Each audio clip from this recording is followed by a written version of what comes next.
All right, welcome to the DNR Podcast. It is August the 12th. I like 12th. That's a good number. And today, we'll do our usuals with Scripture of the Day, Epistle of the Day, Gospel of the Day, Saint of the Day. And today we're going to talk about the Zodiac and the Bible. Yeah, kind of interesting stuff. It's not astrology. It's astronomy. But it's just acknowledging that the whole astrology thing did exist for a long, long time. And if we're going to interpret the Bible and understand what the people were thinking in the ancient world, we have to know a little, if you want to call it astrology, you can call it that, but we have to know a little astrology in the sense of how the zodiac works and the seven wandering stars and all those kind of things. Not to predict the future, not to do the weird astrological stuff that the occult people do. No. That's all over with. But to get into the mind of the world of the Bible, yeah, I got to do that. So we're going to talk about it. Let's see. I'm running for Congress. Vote for me. Give to my campaign, DeanArnoldForCongress.com. Like, share, subscribe. I'm bringing sanity to an insane world. I got more comments yesterday than I was able to handle, and I tried to copy them and paste them, but I didn't quite do so well. So I'm not going to be able to get to your comments from yesterday, all of them. I got some of them, and I'd like some more comments and questions. Appreciate it. Bring them on. Let's go.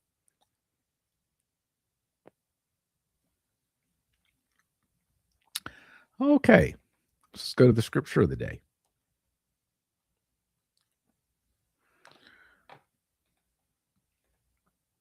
Here we go. 2 Corinthians chapter 3.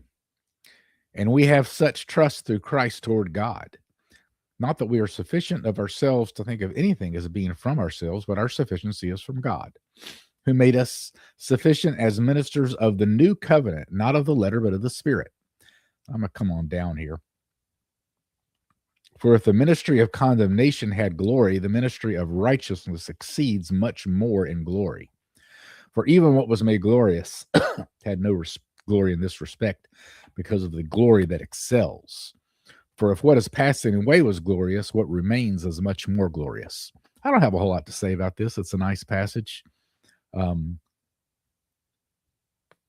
both the epistle and the gospel today hearken a little bit unto the subject of the day, which is there is some glory to the old world of stars in the sky and creating constellations and, studying all that. But when Christ, who is the sun, like in the Mount of Transfiguration, when Christ comes, all the stars disappear because his light is so bright.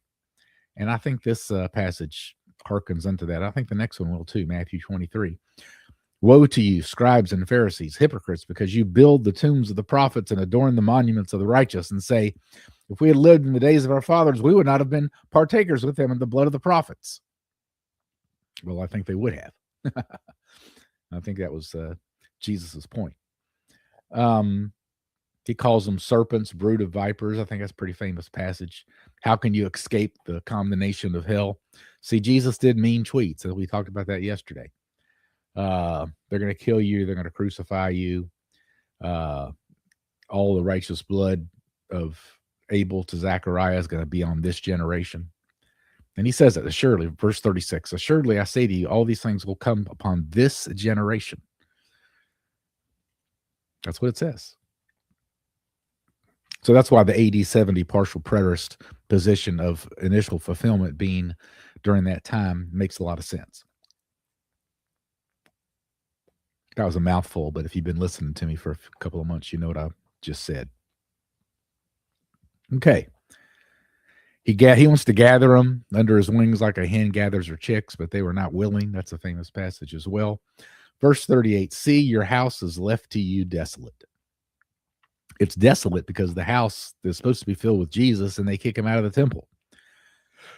And so all those passages about the abomination of desolation in part can be fulfilled right here.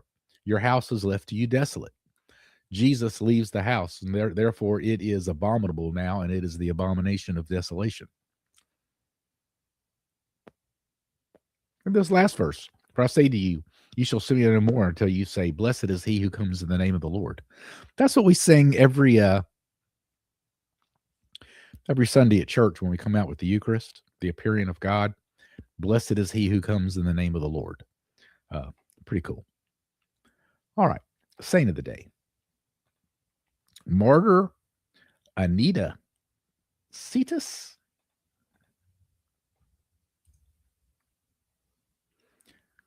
Martyrs Anita Cetus and Photius of Nicomedia and those with them.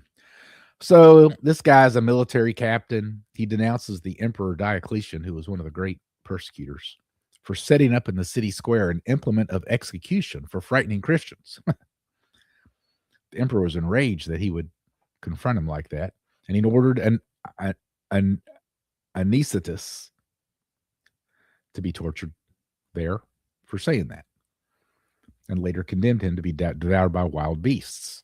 But the lions they set loose became gentle and fawned at his feet. This goes on and on. Ready? Suddenly there was a strange earthquake, resulting in the collapse of the pagan temple of Hercules, and many pagans perished beneath the demolished city walls. The executioner took up a sword to cut off the saint's head, but he fell down insensible. Then they tried to break Saint Anicetus on the wheel and burn him with fire, but the wheel stopped and the fire went out. Then they threw him into a furnace with boiling tin, but the tin became cold. Thus the Lord preserved his servant for the edification of many.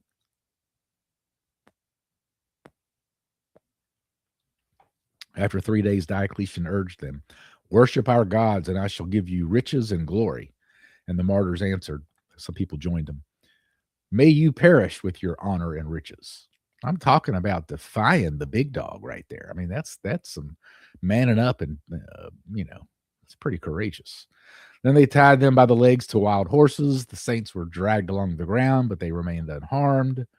They did not suffer heat in the heated bathhouse, which fell apart. I mean, everything they're trying to do to these guys, it all's falling apart. It's amazing. Finally, they have a big old hot house, and everybody has to go in there and get burned, and all the people go in there voluntarily. It doesn't actually say that Anicetus and Photius were martyred, because it says they weren't harmed by the fire, and their hair remained whole.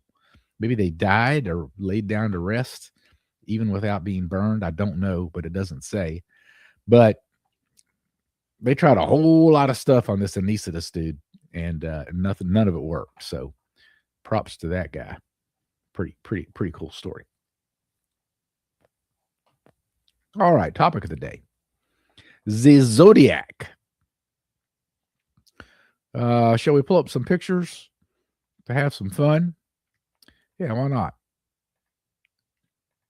There's the Zodiac. That's one way to look at the Zodiac. That is, you got,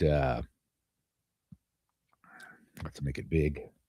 Capricorn, Aquarius, Pisces, Aries, Taurus, Gemini, Cancer, Leo, Virgo.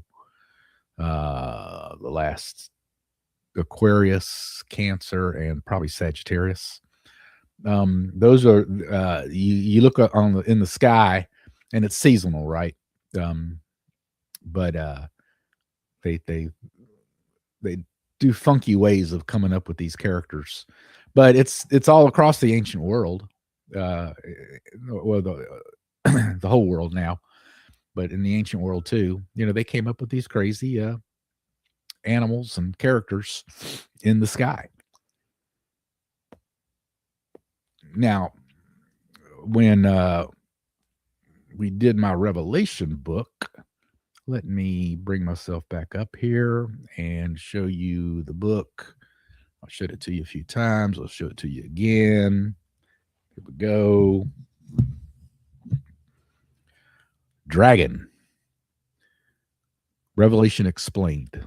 I'm the editor of that at the bottom. You can see Dean Arnold. Dragon.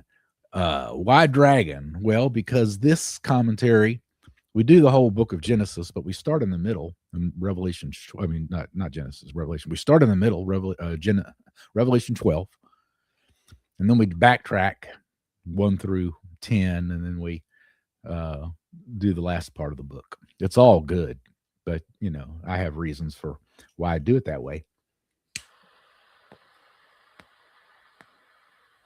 But it's kind of like a movie. You want the movie like to immediately start where people are running after each other and trying to kill each other, attention span and that sort of thing. And so I start this commentary in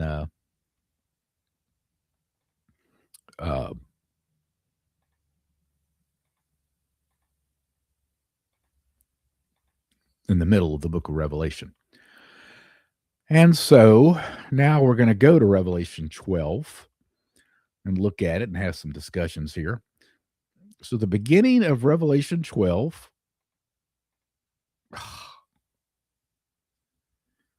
you must do better. You must. There it is. Revelation 12. Here's what it says. A great sign now appeared in heaven. Okay, we're talking we're talking Zodiac stuff now, right? Astrology, quote unquote. A great sign appeared in heaven. A woman clothed with the sun, with the moon under her feet. So we got sun, moon, a crown of 12 stars on her head. She was pregnant and cried out in pain as if she was about to give birth. Then another sign appeared in heaven. Okay, another sign in heaven. Zodiac. An enormous red dragon with 7 heads and 10 horns and 7 crowns on its head. And it goes on and on. The dragon's trying to destroy the woman. Okay, so in this commentary by my colleague James Jordan, he goes on to say that he believes the great sign in heaven is Virgo, the virgin. And there's times when she is clothed with the sun and the moon is under her feet in the sky, and a crown of 12 stars are on her head. That crown of 12 stars is also the Zodiac. And it also represents the 12 tribes of Israel. And then another sign appeared in heaven, an enormous red dragon. And there's a constellation, not one of the 12, but it's called Draco. Let me bring it up here. I think I just did. See that there? There is Draco the dragon. Kind of a feisty looking guy in the sky. He's kind of hovering. You see that upside down bear? That's Ursa Minor. Maybe we call that the Little Dipper. But anyway, Draco's up there in the sky.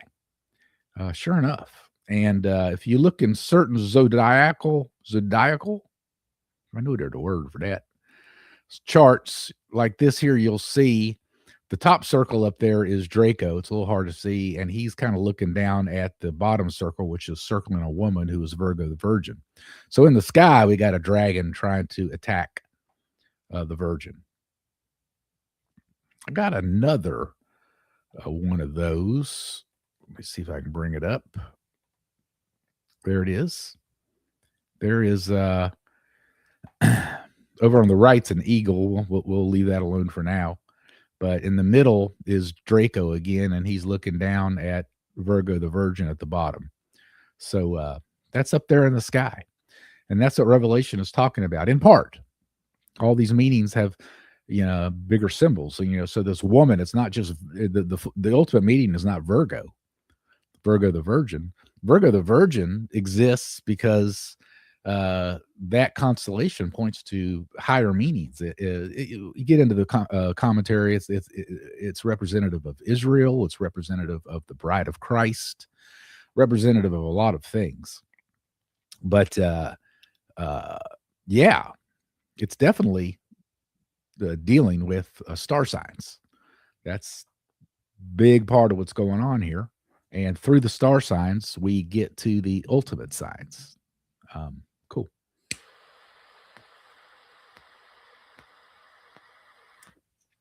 And so for the next 2 or 3 chapters, this dragon is chasing this woman and interesting things happen. It's definitely an adventure story. Okay. Let me take that one down. And there's passages in Job that talk about zodiac signs. I think there's a passage in Amos that talks about zodiac signs. So it's all through the Bible, and it's cool stuff. The coolest stuff is Jesus Christ and the Gospels, and that outshines everything. So we're not going to get into astrology as like a pastime, but in order to understand the Bible and some of the coolness of the Bible, we do have to go through some of this stuff. Okay. Where do we first get a sense of this whole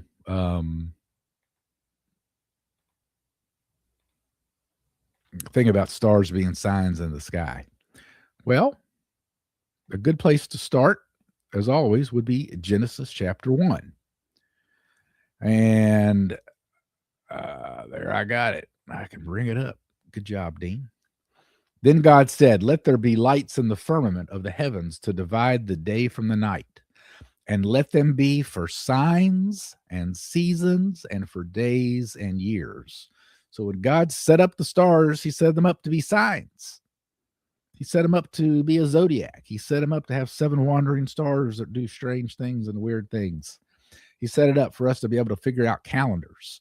He set it up for the Magi to be able to look up in the sky and figure out that the Messiah was going to be coming in Palestine. Okay? Yeah. Very first chapter of the Bible. Doesn't take long.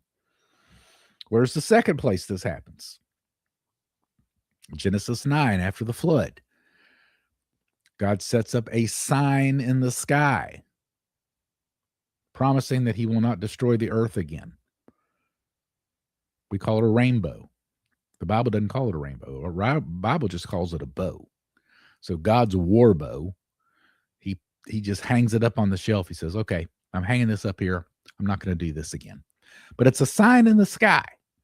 And so now for the next, couple thousand, 3,000 years, I don't know how long it is, the Gentiles, they get their information, much of it about God, from the stars, from the sky. The Israelites, once Abraham gets involved and his people become priests, they get the scriptures, the oracles of God, which are far better. But the Gentiles, they get the sky. And, isn't there a book called The Gospel and the Stars? You can look at every zodiac sign and there's ways that it points to Christ. But they all believed in a coming Redeemer. All the ancient kingdoms believed in a coming Redeemer. They weren't sure how or why, but they knew he was coming. And the Persians, the Magi, sure did. Didn't they? Didn't they, though? Okay. Now, next, let's go to Psalm 19. Psalm 19. This is a very fascinating passage. Let me get to it. Come on, Dean, you can do it. Okay, some of you Bible people will be familiar with this passage. The heavens declare the glory of God. The skies proclaim the work of his hands. Day after day, they pour forth speech. Night after night, they reveal knowledge. They have no speech. They use no words. No sound is heard from them. Yet their voice goes out unto all the earth, their voice to the ends of the world. So here it is right in Psalm 19. Just saying, the heavens declare the glory of God. It's like speech. It's like reading the sky. It's like reading a document. You're learning about God in the heavens. Okay, verse 5. End of verse 4. In the heavens, God has pitched a tent for the sun, a tabernacle. That's what the actual word says. Like a bridegroom coming out of his chamber, like a champion rejoicing to run his course, goes from one end of the heavens to the other. And that's describing the zodiac. The zodiac is the temple for the sun, the tabernacle for the sun. The sun goes through each house of the zodiac month by month. And through all that symbolism, the ancients were able to get information about God. A couple more verses later, and David makes a switcheroo. You ready? Verse 7, the law of the Lord is perfect, refreshing the soul. The statutes of the Lord are trustworthy, making wise the simple. Giving light to the eyes. The fear of the Lord is pure. More precious than gold, than much pure gold. So David makes it clear here that the Gentiles and the heavens give us information about God. However, the law of the Lord, that's the good stuff. That's the real power. That's the real light. And so that's what Israel was supposed to follow, not the stars. And now that we're in the new covenant, that's all we follow. We follow Christ and his gospels and the truth. We don't get caught up in astrology and star signs. We can understand them in order to understand the scriptures, but not to try to tell the future. That's dumb. Okay. So that's Psalm 19. Israel itself was laid out in a zodiacal, is that a word? Zodiacal format. So you have the tabernacle itself, which is God or the temple. And then over on the east, Judah was camped out. Over on the west, I may not get these exactly right, but you've got, and Judah is the lion. And then over on the west here, you got the bull. And up top, you got the eagle. And down at the bottom, you got the man, Aquarius. So Reuben is the man. The eagle is Dan. The bull is, I think it's Ephraim, but I'm not sure. But those four cardinal tribes are also the four cardinal constellations in the sky: the eagle, the man, the lion, and the bull. So the same thing is happening on earth as happening in heaven. They've got, and then all the other tribes are around those four. And of course, in the Holy of Holies, when we get visions from Isaiah and Ezekiel, and then ultimately in Revelation 4, what are the four the four cherubim, seraphim? One of them's got a head of a bull, one of them's got a head of a lion, one's got a head of an eagle, one of them's got the face of a man. Same thing. So the constellations in the skies are corresponding with what happens down here.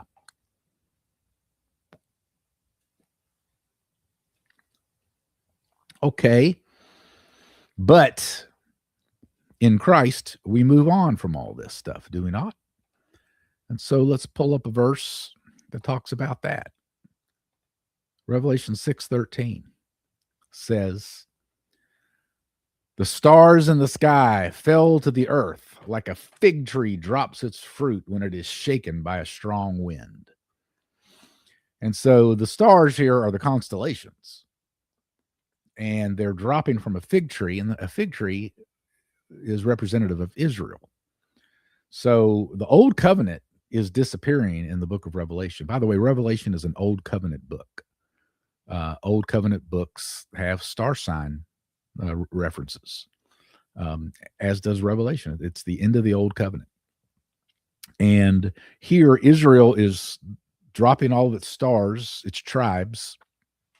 The whole Israel system is going defunct, and it does, of course, and it's replaced by the glories of the church. And the old world is no longer dependent on the constellations, and they turn to Christ because the constellations have fallen to the from the sky. Jordan says that the strong wind can have an allusion to Pentecost, because it says at Pentecost that there was a strong wind, which is interesting because on the big speech at Pentecost, I don't think I need to pull it up, but I can read from it here. In the big speech at Pentecost, Peter says, hey, what you see here happening is the fulfillment of, I'm going to pull myself up here, is a fulfillment of what it says in the book of Joel, where the moon will turn to black, and the sun will turn to black, and the moon will turn red, and all these star signs and stuff. And he says that this is all fulfilled today in your hearing. So it wasn't necessarily something you saw in the sky, but figuratively and symbolically, the stars, the rulers, the whole system was being changed at the day of Pentecost. A wind was coming in and blowing the figs off the fig tree, Israel. And the whole old world is disappearing, and star sign revelation is no more. And now it's all the brightness of Christ. So that's a pretty cool verse to look at. One last verse just to wrap this whole thing up, comments, questions appreciated. But Revelation, there should be one more Revelation verse. Revelation, Revelation 12. Well, doggone it. Anyway, at the end of Revelation, I think I might have it in here, maybe. I doubt it, but we'll see.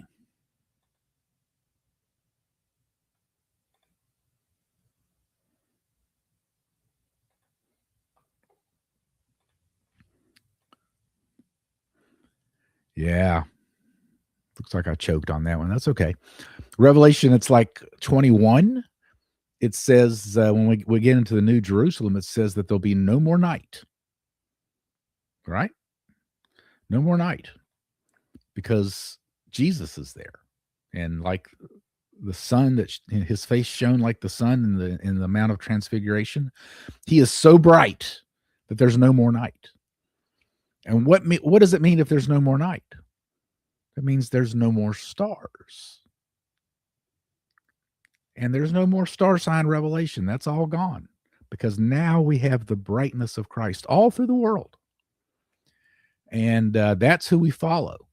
And we don't really follow the stars. The stars actually follow us. I think that's a whole nother probably podcast. But now we're in Christ, and the glory is so bright that the star sign revelation is over. But it did exist for a time, and it's interesting. It's worth looking at. Not something to get all involved in some kind of a cult kind of way. Don't do that. Preach Christ. Okay, got a comment or two. Hello, Mr. Arnold. I got here way too late today. Yeah, sorry about that, but glad you're in here. What do you tell someone when they ask you about your zodiac sign? I tell them I'm an Aries with I think it's a Aquarius rising sign.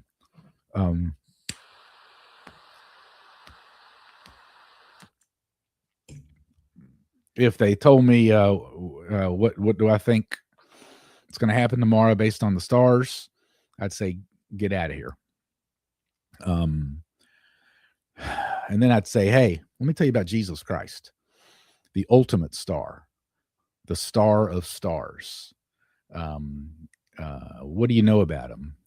Come to church with me, and I'm going to point out to you that our patriarch has a star on his head because he's representative of the cherubim in the altar in the Holy of Holies. And let's look at these other things that are representative of the 7 wandering planets, the lampstand and the altar and that sort of thing. I would use it to leverage them to start thinking about Jesus Christ. So yeah, but I mean, that's a good question. We don't want to fan the flame. If someone is totally into it for occult reasons, just run away. Don't play ball.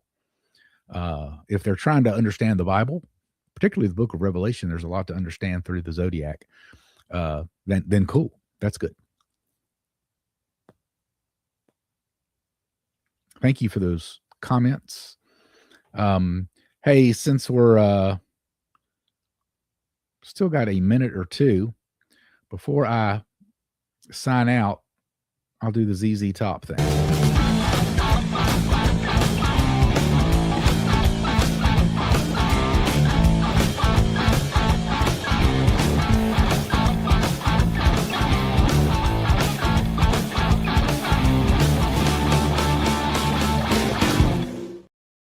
All right, running for Congress. DeanArnoldForCongress.com. Give, like, share, and subscribe. I'm bringing sanity to an insane world. Heck yeah. Heck yeah. And it's been a good podcast. Thanks, guys, for hanging in. And here we go.